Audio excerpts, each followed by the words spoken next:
Assalamualaikum warahmatullahi wabarakatuh.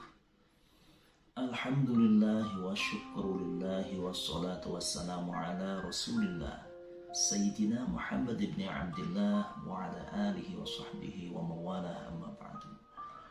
Para pemirsa, kaum muslimin dan muslimat rahimakumullah, mungkin di antara kita, terutama para suami, dimanapun Anda berada, mungkin pernah mengalami suatu keadaan, suatu kondisi dilematis yang sangat luar biasa.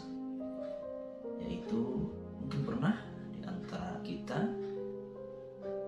diperintah oleh orang tua kita, entah ayah atau ibu kita, untuk menceraikan istri kita.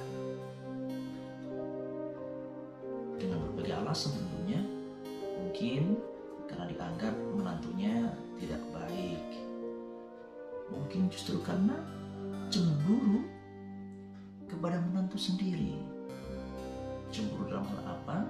Cemburu karena sang anak itu lebih memperhatikan istrinya ketimbang orang tuanya. Atau bisa jadi ada hal yang lain, lebih karena materi, misalnya keluarga menantu itu dianggap tidak sepadan.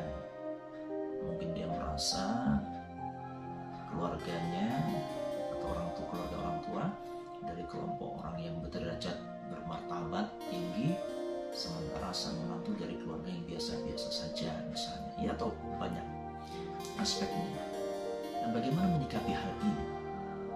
Nah, memang ada satu kisah, dan ini terjadi pada masa Rasulullah SAW.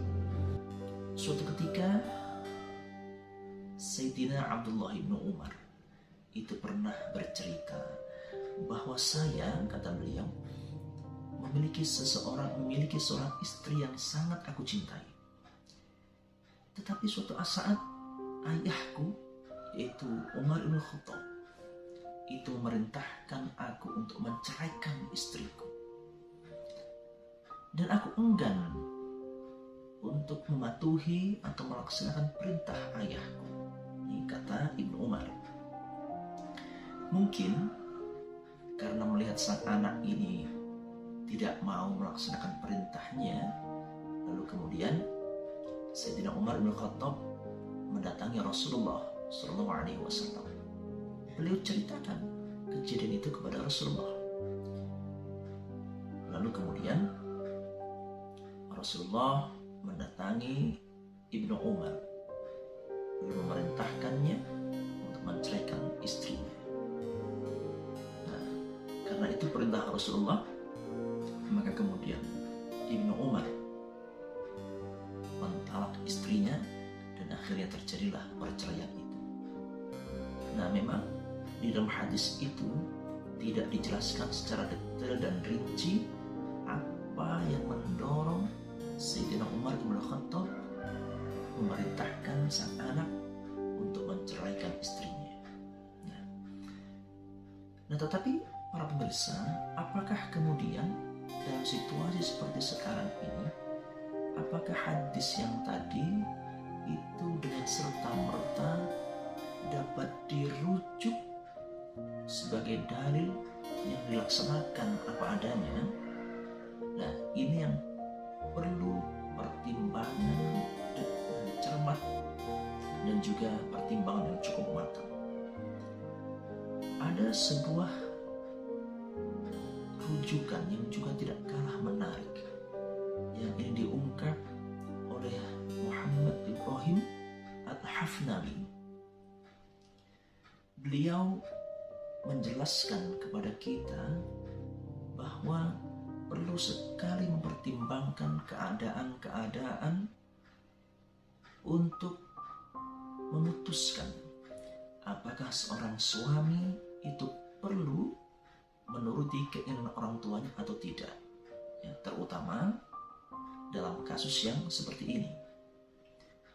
Nah, kondisi yang pertama yang perlu dilihat dan perlu dipertimbangkan adalah ketika seorang suami menikah dengan seorang perempuan, atau seorang laki-laki menikahi seorang perempuan yang kemudian menjadi suami istri, dan ternyata sang istri ini tidak mau menjalankan syariat agama, kemudian dengan kehidupan rumah tangga juga tidak terlalu peduli, dengan anak-anak juga sudah tidak terlalu peduli, jadi semaunya sendirilah, sulit untuk dididik, sulit untuk diarahkan, bahkan jika dididik diarahkan itu malah terjadi pertengkaran, diingatkan untuk melaksanakan syariat Allah misalnya, itu juga malah timbul pertengkaran, dan ini terjadi terus-menerus. Maka dalam keadaan ini, maka sang suami boleh untuk menuruti keinginan orang tuanya untuk menceraikan istrinya. Ini seandainya memang sang istri ini sudah sangat sulit sekali untuk diajak berbuat kebaikan, terutama menjalankan syariat-syariat yang mendasar, yang prinsip dari agama Islam.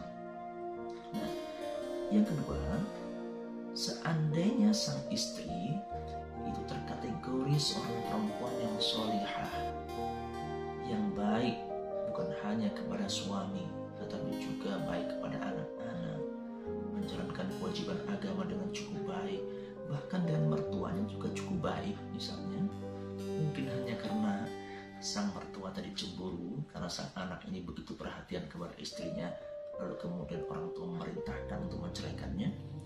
Maka dalam kondisi yang kedua ini, Imam Al-Hafnawi menyatakan perintah orang tua yang demikian itu tidak perlu dipenuhi, atau tidak wajib bagi anak untuk mematuhi perintah atau tuntutan orang tua. Nah, oleh karenanya para pemirsa sekalian, maka hal pertama yang harus kita laksanakan adalah tetap mengarahkan pasangan kita, mendidik pasangan kita. Seandainya ia belum maksimal di dalam menjalankan syariat agama, kita arahkan untuk terus memiliki keinginan, sehingga perlahan-lahan istri kita atau pasangan kita mau untuk melaksanakan dengan ajak segala sesuatu yang diperintahkan oleh Allah Subhanahu wa Ta'ala. Tapi jika sudah bertahun-tahun, berkali-kali diingatkan, berkali-kali dididik, berkali-kali diarahkan, bukan hanya mematuhi kewajiban dari Allah, tetapi juga dengan mertuanya atau dengan orang tua kita semakin membangkang, memutuskan tali silaturahim, maka secara agama seorang suami diberikan pilihan yang membolehkan dirinya untuk berpisah dari istrinya. Nah, tetapi juga ada sebuah kisah yang menarik disampaikan oleh Imam Hafnawi tentang kisah Ibnu Umar, yaitu pada zaman Imam Ahmad Ibnu Hanbal ada seorang laki-laki yang datang meminta fatwa. Laki-laki ini menyampaikan, "Ya Syekh, apa yang harus saya lakukan? Orang tua saya memerintahkan saya untuk menceraikan istri saya." Kemudian Imam Ahmad bertanya, "Apakah istrimu seorang pembangkang agama?" "Tidak ya Syekh." "Apakah istrimu menjalankan syariat agamanya?" "Iya ya Syekh." "Ya sudah, kalau demikian jangan engkau ceraikan istrimu." Kemudian laki-laki tadi menyampaikan, "Ya Syekh, bukankah Ibnu Umar itu dia menceraikan istrinya atas perintah orang tuanya?" Lalu apa jawab Imam Ahmad? Beliau menyampaikan, malah beliau bertanya kembali, "Apakah ayahmu itu sudah secerdas Umar Ibn Khattab?" Laki-laki tadi hanya tertunduk diam. Dan kemudian Imam Ahmad juga diam, tidak lagi melanjutkan fatwa beliau. Dari sini kemudian dapat disimpulkan bahwa apa yang dialami oleh Ibnu Umar itu tidak serta-merta dapat dijadikan sebagai sebuah dalil yang itu menjadi rujukan bagi kita semuanya untuk tanpa alasan langsung bertindak sebagaimana yang diinginkan oleh orang tua kita. Dan yang terakhir, untuk para orang tua, sebaiknya tidak perlu terlalu jauh untuk mencampuri kehidupan rumah tangga anak-anak kita. Kewajiban kita selaku orang tua, doakan yang terbaik bagi kehidupan rumah tangga anak-anak kita. Pernikmatan kehidupan, gelombang-gelombang kehidupan itu pasti akan dialami oleh setiap orang yang berumah tangga. Nah, justru karena itulah kewajiban kita selaku orang tua, doakan yang terbaik sehingga apapun yang dialami oleh anak-anak kita dalam kehidupan rumah tangganya itu akan segera mendapatkan pertolongan dari Allah Subhanahu wa Ta'ala. Sehingga dengan demikian justru kita memberikan kesempatan kepada anak-anak kita untuk semakin mandiri, untuk kuat dan tegar di dalam mengarungi kehidupan rumah tangga mereka. Demikian, terima kasih dan mohon maaf. Wallahul muwaffiq ila aqwamit thoriq. Wassalamualaikum warahmatullahi wabarakatuh.